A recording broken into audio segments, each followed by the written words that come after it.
guys, what is up and welcome back to the channel. Maybe you've been here before, but if you haven't and you are new here, welcome. We discuss all things culture and politics, and today we are going to be delving into a Jubilee Middle Ground episode. I don't know about you guys, but I freaking love these Jubilee Middle Grounds, and the one we're going to be looking at today is fat versus skinny. I'm super excited to get into this, but before we do, please give this video a thumbs up, subscribe to the channel if you feel so inclined, and let's get into it. Being fat or skinny is a choice. Being fat or skinny is most definitely a choice in 99% of circumstances. There are some people who have existing conditions. Obviously, there's going to be some exceptions to the world, but generally, being fat or being skinny is a choice. Of course, not every factor is purely choice. I don't think that every factor is, but I do think a majority of it is. And in most cases, for most people, being skinny or being fat is about willpower. It's about the environment you grow up in, sure, but who you choose to associate with, what sort of things you choose to listen to, who you choose to kind of have as your friends around you and support you. All of those things are choices that you can make that will lead you closer towards being one or the other. I think he's exactly right. I mean, being addicted to food is like any other addiction. It's really about your lifestyle. And while addiction is like a mental illness, it's still something that you do have a choice to change at the end of the day. For me, it's calories in, calories out. Go to the gym, you'll get buff. Don't go to the gym, you won't get buff. I understand that there's genetics that could cause you to want to eat more, but even with the genetics that cause you to want to eat more, the same solution is calories in, calories out. I mean, she's not wrong. It's very simple. Some people metabolize food quicker than others. Not all of us can be so blessed as to have a fast metabolism. But you know what? Life isn't fair. So some of us just gotta work a little bit harder to stay healthy. I always viewed myself as big. I grew up in a very poor home. So where my mom couldn't provide the meals that she could healthily, then I felt like once it reached a point where I was old enough to try to make my own choices, I made all of the wrong choices. I wasn't eating. So you literally just admitted that it's a choice though. Would only drink water. When you were eating grapes and lettuce, were you thin? I was the thinnest I could be. Were you still big though? I was still big, but that was the skinniest I've ever been. And that's coming from somebody who was only eating somewhat salads that are just fruit and lettuce and water and maybe ice right before a practice. I call bullshit. Sorry. A lot of people, when they think that they're eating healthy, they're not. A lot of times people will eat, a salad and think that, hey, it's a salad, so I'm eating healthy. But the dressing has like 600 calories in it, or it's super fattening. I don't necessarily blame people like this, especially with her background, for not maybe being educated on the fact that just because you eat a salad doesn't make it healthy. In cases like this, it is important to seek out that knowledge and that education rather than just blame your genetics for the way that you are. As a disabled woman, it's been 4 minutes and 16 seconds, and we are already labeling ourselves as a victim group, minority group.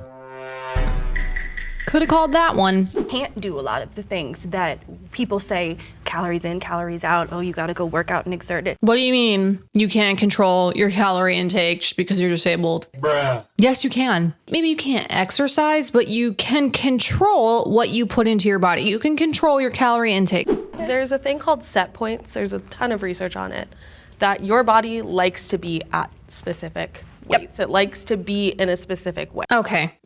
I don't think I can get much further into this video without addressing the elephant in the room. Never in history has there been any other time where we have seen this many unhealthy, overweight, sometimes obese people. Like, that's just reality. You can try to justify it with the science all you want, but at the end of the day, this isn't normal. It's never been normal before. And for this many people to be this overweight, that should signal to you already that like something isn't right. Something has changed. I could go down the whole thing about what is in our food in America and all of that. And that is like a major component of why people are so obese. You know, there's actually a lot more to it. People don't work laborious jobs anymore where they're moving all day and they're doing activities to earn their keep. So that's one factor into why people are more obese. All of the sugars and chemicals in our foods are horrible for for us. Just the ease of convenience in this day and age makes it so much easier to just become extremely overweight. But to try to do these mental gymnastics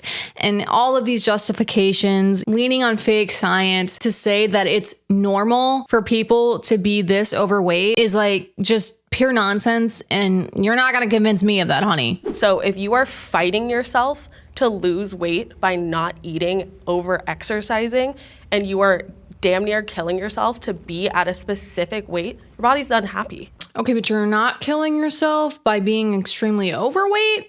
I could say that I had food addiction. I looked to food when I was stressed and this and that and this. And so it's harder for me to choose it than for someone who has like the perfect lifestyle, someone who has parents who are giving them this and that and this. But I definitely still acknowledge that it was my choice. At the end of the day, when I go there and I look and I see, should I order a second hamburger? I'm the one choosing whether or not I order that second hamburger. I'm the one making that choice. Much like drug addiction, you do have a choice. Is it a really, really, really, really, really hard choice to put the drugs down and try to get sober? Yeah, it's really hard. I've done it. But at the end of the day, it is a choice. I just think a lot of people in this day and age, a lot of liberals, a lot of, millennials and Gen Zers, they just don't want to do anything hard. So it's much easier for them to try to justify with mental gymnastics that, oh, the science says this and body positivity movement that, being fat's okay. It's so much easier for them to just justify their poor behavior than it is to make the hard choice to take accountability for their actions. I would rather be skinny than fat. If you were seriously going to sit here and say that you'd rather be fat than skinny, okay, but I don't believe you. I think that it is common in society to want to be skinny. I think the average person typically wants to be skinny. I'm actually surprised that I didn't see more people come forward on that question. Because they're lying. They're liars. And they're lying to themselves. And I hate that. I hate that for them. I really do. Genuinely, I know I can be a little sassy and stuff, but I genuinely only want the best for people. And I just think that sometimes it takes some tough love for people to realize, you know what? I'm wrong. My thought process is wrong. The ideology that I subscribe to is a lie, and it's lying to me. And I hate that. I hate that these people can't at least acknowledge that there are a lot of detriments to being overweight, because that's one step closer to changing the behavior. HRH collection should really be on this panel. I've got 2 kids and a wife, and I'm taking care of them. And as you pointed out, I definitely think that I'm at less health risks if I'm a skinnier person, if I'm a healthier person in that capacity. And I would much rather be that so that I could be around for my kids longer. It's kind of sad, isn't it? At least this guy is aware of reality. I don't know what it is with the left, but they simply just do not want to live in reality. They buy into the bot science. Any doctor or any person who's a scientist that is saying that being fat is totally okay, it's healthy to be seriously overweight, is bought and paid for. It's just painful though for people like, us, who live in reality, to watch people like this who actually try and make their reality the reality. And rather than trying to control my body to avoid that negative attention, I would prefer to address the situation as a society, make it more accessible for everybody to where we aren't feeling like I have to be a certain way that's normal in order to be treated like a human being and respected. There's nothing I despise more than when people with a personal issue want to make it a societal problem. Your weight is your responsibility. To try and make society as a whole acclimate to your problem is so, first off, narcissistic. Second off, unrealistic. And third off, just delusional. I swear, my generation is so delusional with this stuff. Oh, I have a personal issue. Me and my friends have a personal issue. So we should just change how society and infrastructure works entirely to accommodate for my issue. Bruh. This is what I mean when I say these people don't live in reality. It's the way people just can't take accountability for their own actions, for me.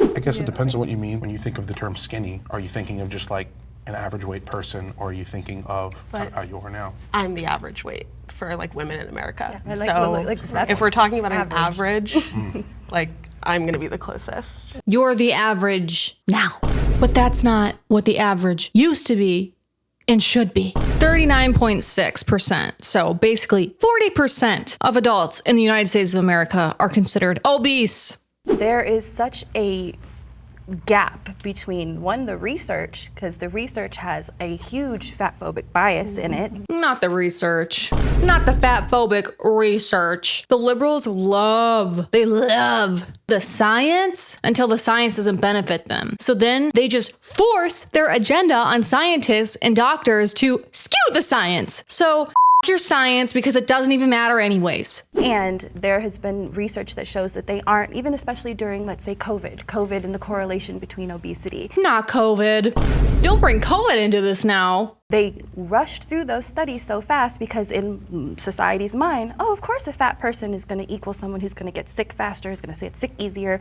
It was an easy jump. Because you will? However, you want to talk about bias in studies, actually recently we've been doing the opposite. So for instance, a lot of our studies have been based on BMI, and so we've been showing that, fat people aren't necessarily extremely unhealthy if we look at people with a certain BMI.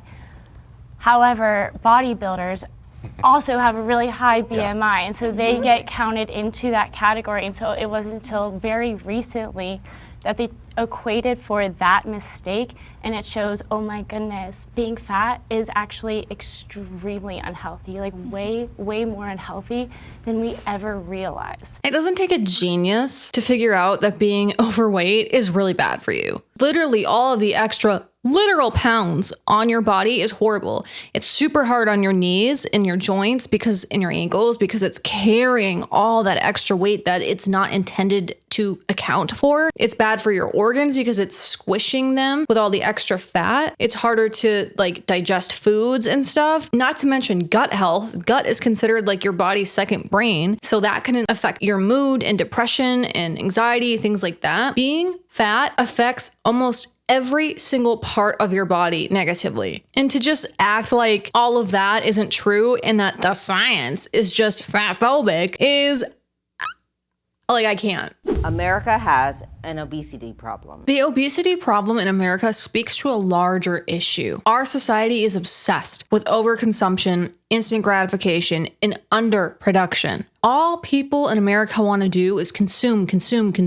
They just want more.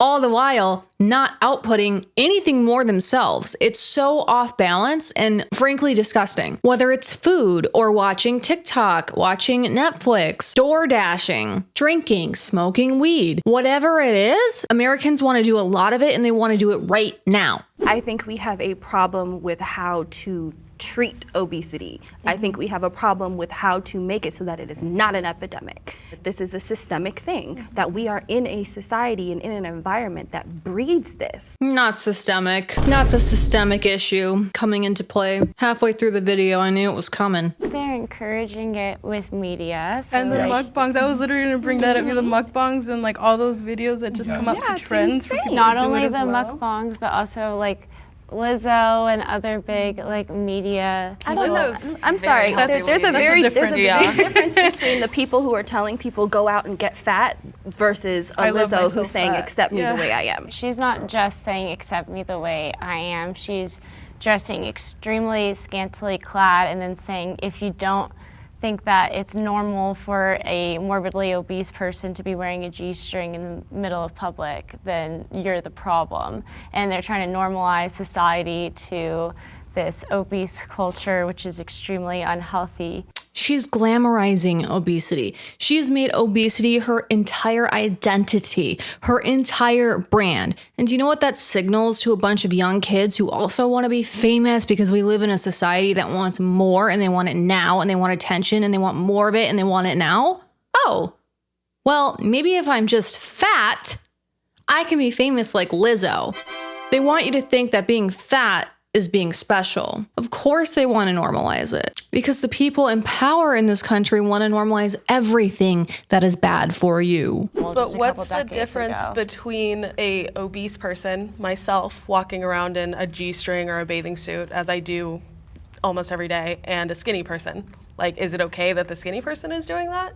I don't think so, but I don't think that. That's not the point, and you know that, and that's very disingenuous. Lizzo dons on a G-string to force you to look at her weight, because she wants to force her weight to be the topic of conversation. If you want to walk around in a G-string, I mean, go ahead. That's your American liberty to do so, I guess. Yeah, no one's stopping you, but also people are allowed to have an opinion. If they don't like it, they're allowed to think that. And you can't force people to change what they like or what they find acceptable. Even though I know liberals, that's like their obsession, is to just force people to do whatever they do, think whatever they think, like whatever they like, accept whatever they accept, tolerate whatever they tolerate. And that's not reality. I don't think that we as a society should be modeling obesity. But I'm not modeling obesity, I'm modeling the lingerie that obese people need to be able to have availability to buy. Yeah. So they've always had the ability to buy we have not. lingerie. If you go to Torrid, No, a single we underwear have is not. like almost $20. Yeah. And you go to like any other Walmart, any Target, and like all these underwears are on special for like $5 to like $20 and stuff. well, it and does it's, take like, more fabric to make it. It does take more fabric to They make use it, that but as it's- an excuse, but that you would- make yards of fabric Yeah. for gowns. You like Is a it's- small it's- a different price than an extra large or a large? It is. And yeah, we're willing- for 3XL shirts, I got to pay more money. If you don't want to have to spend more money on your clothes because it takes more fabric and materials to make, then maybe you should just lose some weight. I know it's easier said than done. With that being said, though, I will say, I think in this capitalistic society, it would be insane for these clothing companies and underwear companies and lingerie companies to not make plus size clothing, considering that we saw 40% of Americans are obese, because you would think they would want to capitalize on that market. Unfortunately, when you let yourself become overweight, in most cases, people allow themselves to do it. Obviously, we're not talking about the exceptions. It's like you have to say that because liberals think that's like a catch-all. Anyways, if there aren't consequences for your bad actions, you will never learn. When I was a drug addict, I became homeless. I went to jail. I had to fight charges. Do you know what that made me want to do? Stop using drugs, because I had consequences for my poor actions that were ruining my life and everyone's lives around me. I'm sorry. There are consequences for being overweight. Whether now it's harder for you to find clothing that fits you, which, by the way, I don't even really buy that. I feel like my entire TikTok feed is about plus size fashion. Don't ask me why. And I'm pretty sure that, you know, a lot of people do make plus size clothing. But anyways, naturally, this is the way that life works. There are consequences for poor behavior. I don't make the rules. That's just reality. I do think there's a problem with obesity in America, but I think it's a first world country problem. It's a privileged problem, babe. The left loves to say that. They love to play the privilege card. Well, guess what? Now it's being played on you. Okay, so somebody brought up the food desert earlier. I can't even think of an area that would have a so-called food desert. Sorry, can someone explain, like maybe just from my ignorance, I'm guessing a food desert is just there's no food anywhere? No, it's healthy options for food. So you can go into certain low-income areas and you'll see a Starbucks, a McDonald's, a Chick-fil-A, but there's no Trader Joe's. Really, there isn't any, like for a long period of driving, there's Distance. one gas station and a liquor store. Then you have to drive 2 more miles to hit the next grocery store. Let's talk about the food desert thing. I've lived in extremely, hood, poor areas, okay? Like real bad. I've also lived in really nice areas. And the distance in which a grocery store would be from like a neighborhood in a nice area compared to the distance in which a grocery store might be compared to a neighborhood in a poor area is always the same. So like in one sense, it is true that in a lot of low income neighborhoods, things are spread out, but they also are in nice areas. So it's like, I don't know, seems a little fishy to me. Seems like some liberal propaganda a little bit to me. It's just funny too, because liberals want to act like everyone's so poor and they're starving and this and that. And it's like, oh, but now they're fat? So I do agree that fat shaming is worse than skinny shaming. Just overall, entirely, the way that people comment on people's weight compared to somebody skinny, they usually don't comment on somebody skinny. Yeah. They don't think there's something wrong with them. They don't, like, they'll maybe say like, oh, you're very thin. Do you want to eat a cheeseburger? But that's not as bad as telling somebody you eat 10, stop. And you don't even know that they're eating 10.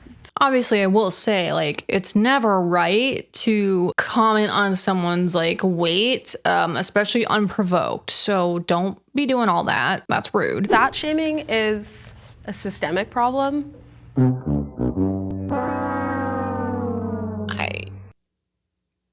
I'm truly speechless.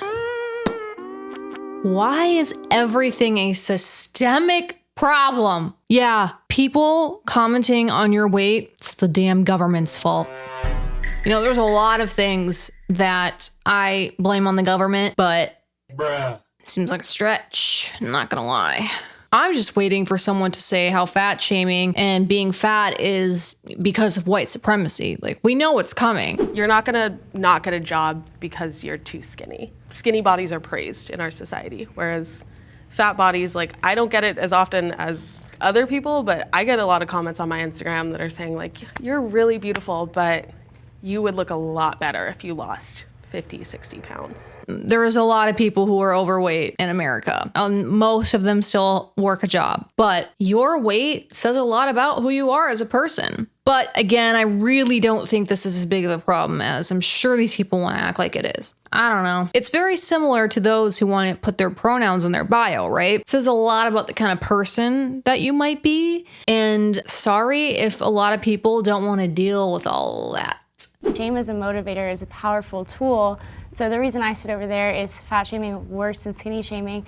Well, you could argue that shaming somebody in order to motivate them towards a healthy lifestyle is actually a good thing. I don't think we should shame anyone to do anything. No. I actually kind of agree. I don't think like shaming and embarrassment works well with most people, but I do think like drawing that hard line societally, like, you know, obesity is bad, being overweight is bad. That line needs to be drawn, because if it isn't, this is what happens. Half the country is obese. If we don't draw a hard line in the sand and define what is good and what is bad, what is moral, what is immoral. And that can go for many other things as well. When we look at stuff with the LGBT, for me, I think the line should be children, right? Children and women. You are free to be gay and trans or whatever. The line is women and children. You leave them out of it. I think that there has been good fat shaming towards me and bad fat shaming. Bad fat shaming is just, you know, somebody just saying, you're fat, things like that. That doesn't really work. But what does work is somebody looking at me and saying, don't you want to be around for your kids? And that worked. I mean, these people would say that going to a doctor and a doctor telling them that they're overweight and that they need to lose weight would be fat shaming. When the doctor is looking out for their best interest, trying to save their life, just stating a fact, you know? So it really comes down to your perspective. Shame can also be hard because I can see what you mean. Sometimes it can really motivate you when it's out of love, Yes, but when it's out that's of the pain difference. and when it's out of like not knowing someone Yeah. and just saying it, then Yeah, the people who said that to me about my kids were not just some random guy online. It was Right. people who were close to me and I knew cared about me, who I had a conversation with. So I do think it matters who says it, but I still would consider it to an extent shaming. And I'm okay with that. I think there is good shame. I think sometimes it helps motivate people in the right way. I think a lot of people, they're just weak, and any attack on their character in hopes of an improvement, making suggestions, they can't handle it. People in my generation, liberals, they cannot handle people not just giving in to whatever they say. They are like full-grown children who have tantrums anytime they don't hear what they want to hear or get what they want to get. I think that diet culture is a reason that a lot of people struggle with weight problems in the first place. It's this extreme, and so you go from one extreme and then you break, and then you go to the other extreme. And so like I was in my extreme, I broke, so that's why I'm anti-diet culture. Yeah, what I realize is like that fad diet kind of stuff. And yeah, did I lose weight? I absolutely lost weight, sure. I didn't keep it off. And the reason I didn't keep it off is because diet culture is about turning the word diet from your overall eating into an activity that takes place over a period of time. A diet should not be something you do from January until May of next year. Diet is what you continually eat, is what you continually put into yourself. Yeah. Diet is a lifestyle. It's that simple. I think people's diets often reflect their lifestyle as a whole. I know a lot of people don't want to hear it, but usually if you're overweight, you know, you're probably not super motivated as a person. You're probably not a super productive person. You're probably not a quick person. And I just think it's indicative of who you are overall. On the other end, if you're super thin, you could potentially be into diet culture. You probably care about how you look. You might be a little bit more vain. I don't know. How you present on the outside, it can indicate a lot about who you are as a person on the inside. All right, y'all. Well, that is it. That is the end of the line with the Jubilee Middle Ground, fat versus skinny. What do you guys think about all this? Is being fat a choice? Let me know in the comments down below. Again, please make sure that you give this video a thumbs up. Subscribe to the channel if you feel so inclined, and I will see you in another video soon next week. Bye.